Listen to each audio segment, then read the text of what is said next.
Hi there, Tracy here from Moms for Real Food Initiative, and today we are going to be using and reviewing the Fagor 10-quart pressure cooker and canner.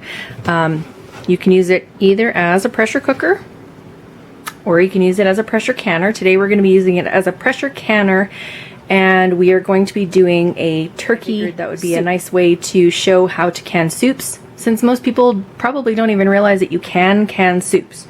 So this is actually the little set that you can order. It comes with the pressure canner, cooker, and it comes with a funnel. It comes with tongs to remove the hot jars. It comes with a plastic stick that you use if you're doing vegetables or pickles or something. It helps remove all the air bubbles out of your jar. It comes with another set of tongs to remove your hot jars, and it comes with a ladle. It's actually a pretty nice sturdy ladle. And then also a rack for the bottom of the pressure canner to put your jars into. It also comes with this really nice little cookbook. Lots of really amazing recipes in this cookbook. Everything from pickling to soup recipes to vegetable recipes, all for jarring and canning. The pressure cooker feature as well as the pressure canning feature. The pressure cooker canner comes with all those accessories that I showed you, as well as it has a static sticker on it that shows you exactly how to open, close, and lock it. So there really is no question as to how to use it. Okay, so I've washed everything. So we've got all the washed jars. We've got our pre-boiled soup. We've got our rings. They need to be dry. Now remember, your rings, wash them if you have to. But make sure that they're completely dry, because they will rust if they're not completely dry. And then the seals we've pre-boiled, and they'll stay nice and hot for when we put them onto our jars. Canner. Now, as most of you Canadians know, our jars usually come in liters or ounces. So a liter jar will be approximately 4 quarts. So you'll have to do a little bit of math with your cookbook. Most of the time online you can find some sort of conversion system that will make it pretty easy for you. So now we're going to fill these guys up, and we're going to pop them into our pressure canner. Now this is a messy job. I won't lie to you. Use the funnel. It does help tremendously. If you try and get this stuff into the jars without a funnel, you're just going to end up with soup all over your counter. As you can see, I've got it on my counter anyway, so we try and make it as easy as possible. You don't want any excess moisture or gunky bits. I use a clean paper towel every time.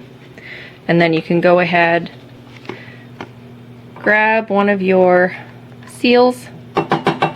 Make sure everything is clean and sterile, guys, because you don't want anything to grow bacteria. Okay, so I've put the seals on, screwed the lids on.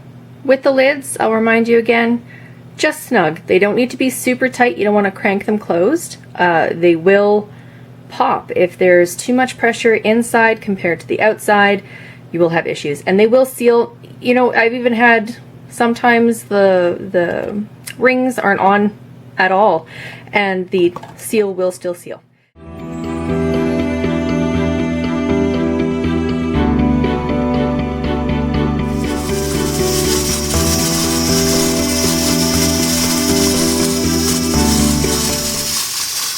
Okay, so we have allowed our pressure cooker to cook up our jars in this case.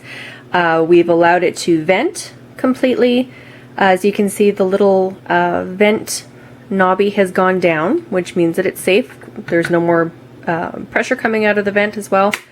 You can go ahead and open her up. Hard to do with one hand while the other hand is holding a camera. Lots of steam. Be careful, it's going to be super hot.